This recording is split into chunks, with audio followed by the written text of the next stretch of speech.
மகர ராசி அன்பர்களுக்கு இந்த 2026 வந்து பார்த்திங்கன்னா குடும்பத்தில் பல வகையான சுப நிகழ்வுகள் வரப்போகுது. என்ன மாதிரியான சுப நிகழ்வுகள்?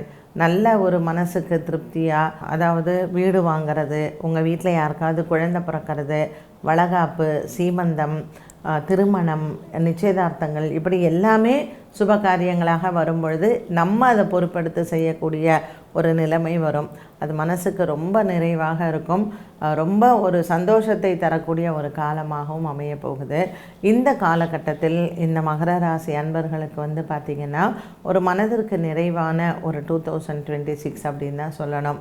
ஸோ சின்ன சின்ன விஷயங்களுக்கு கூட ஒரு சந்தோஷப்படக்கூடிய ஒரு சூழ்நிலை உருவாகலாம். அலுவலகத்தில் உங்களுக்கு வந்து ஒரு நல்ல பதவி உயர்வு, சம்பள உயர்வு, இடமாற்றங்கள், பிரிந்திருந்த தம்பதிகள் ஒன்று சேர்வது, இப்படி எல்லாமே வரும். சாதகமாக இருக்கக்கூடிய மாதம் ஜூன் மாதத்திற்கு மேல். ஏன்னா குரு பகவான் 7ஆம் இடத்திற்கு வந்து உங்கள் ராசியை 7ஆம் பார்வையாக பார்க்கும் பொழுது அடடா அப்படின்னு தான் நம்ம சொல்லலாம்.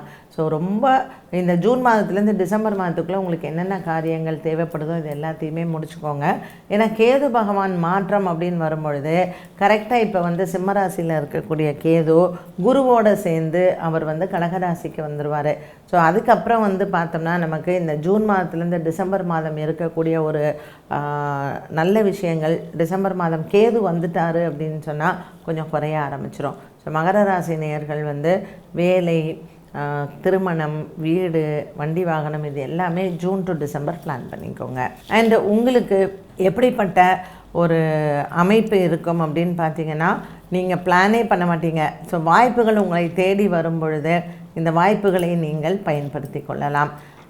மகர ராசி அன்பர்கள் இந்த 2026 நீங்கள் சென்று வழிபட வேண்டிய ஆலயங்கள் அப்படின்னு பார்க்கும் பொழுது கும்பகோணத்தில் இருக்கக்கூடிய திருவேழிமிழிலை அப்படின்னு ஒரு ஆலயம் இருக்குது. ஸோ இது வந்து திருவேழிமிழிலை வந்து கோனேரி ராஜபுரம் பக்கத்தில் இருக்குது.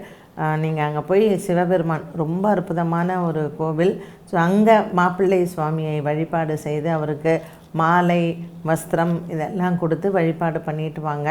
ஸோ கோனேரி ராஜபுரமும் அங்கேருந்து பக்கத்தில் தான். ஸோ அங்கே சிவனை வந்து வழிபாடு செய்யலாம். அதே போல் கும்பகோணத்தில் இருக்கக்கூடிய நாச்சியார் கோவில், இந்த 3 ஆலயங்களும் நீங்கள் 2026 போய் தரிசனம் பண்ணுங்கள். இது எந்த நாள்லேயுமே நீங்கள் போகலாம்.